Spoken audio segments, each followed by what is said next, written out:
Thanks, Jeremy and Megan. College basketball is right around the corner, and I know I'm ready for some college hoops. Me too, Katie. Taylor Brooks will be on set later in the show to show us how the Iowa men's basketball team has 4 seniors that all bring different attitudes and skill sets to this upcoming season. But first, we take it to Carver Hawkeye Arena for a different reason. Iowa women's volleyball has seen the wrath of the Big Ten Conference, especially this season. The Hawkeyes are 0-6 in the Big Ten thus far, but the teams that they're facing are some, if not the absolute best in the country. And Daily Iowan TV sports reporter Zach Mackey has more.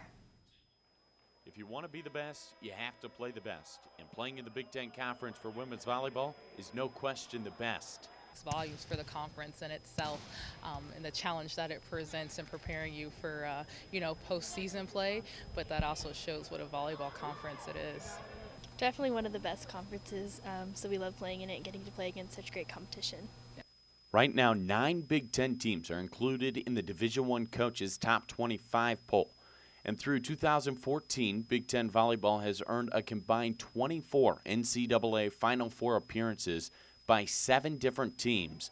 In 1999, Penn State won the conference's first NCAA national championship, and 6 different times a Big Ten player has been recognized as the National Player of the Year. It's well known that if you're winning a Big Ten championship, you're probably going to be in the running to win a national championship, and so I think that just speaks volumes for the conference in itself. The struggles of playing in the Big Ten can be felt every day, whether you are on the road or at home. Playing against ranked opponents day in and day out is no easy task. The mental part of playing in the Big Ten, obviously the physical part is going to be what it is and the wear that it has on your body, but just being able to mentally rebound after maybe you don't have a night that you performed at your best. For Daily Iowan TV Sports, I'm Zach Mackey. You know, Katie, I've been able to report at some of those games, and they really are playing some of the best teams in the country. But I will say they're pretty much holding their own. Iowa goes on a little road trip this weekend as they head to Illinois on Friday and Northwestern Saturday. These are 2 very capable teams that Iowa can take, and it would be exactly what they need midseason. One team that is currently in full force for preparing in their season, though, is the Iowa men's basketball team. After ending the season last year, 22-12 overall and 12-6 in the Big Ten, there are high hopes for the squad. And Taylor, what are we about to expect from this upcoming season? Hannah and Katie, there are still some uncertainties about what this men's basketball program can produce this year, but one thing is for sure. There are vital moments in college athletes' careers, but one thing that stands out the most is when an athlete steps onto their designated field or court as a freshman, and then suddenly they are going into their senior year. And this stands true for the Iowa men's basketball team as well. Fran McCaffrey has done one thing that is certain as he enters his 6th season as head coach. He has built a foundation for the Iowa men's basketball program while appearing in the NCAA tournament in 2014 and 2015, as well as guiding his teams to first division finishes in the Big Ten in each of the last 3 seasons. You know, I think that shows what Fran's done here. It's important.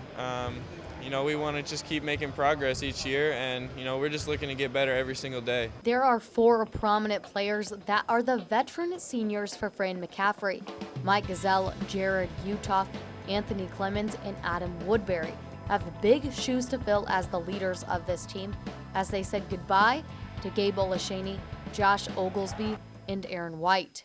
Potentially 4 senior starters. All of those guys will have a different voice in the locker room, on the road. They're all very different personalities. This team might look a little different than last season, and some players will be playing more minutes, including Woodbury. So he's got to be able to play 30 to 36, somewhere in there, unless he's in foul trouble. So we got to be careful how we use him. The only thing that I got to do is stay out of foul trouble. And he said I got to play if I'm not in foul trouble, I'm going to play those minutes. As for Utoff, he continues to be an aggressive asset to this team. I would expect him to be very aggressive. I want him to be aggressive. I want him to put it on the floor, shoot threes, drive the ball, shoot his pull-up, post up. He's got a very unique game. Got coach on me, telling me more aggressive. It really helps your confidence. Point guard Mike Gazelle enters his senior season being a 4-year starter. and he's as optimistic as ever. You know, I look at the core we have returning, the experience we have, 4 starters returning.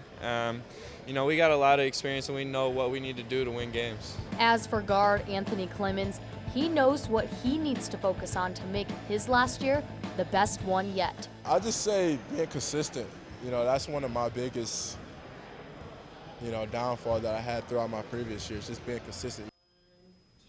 This season won't be easy for Iowa or any Big Ten team for that matter. And on Thursday, Daily Iowan TV Sports will be at Big Ten Basketball Media Day for men's and women's to get the lowdown on how this conference is looking.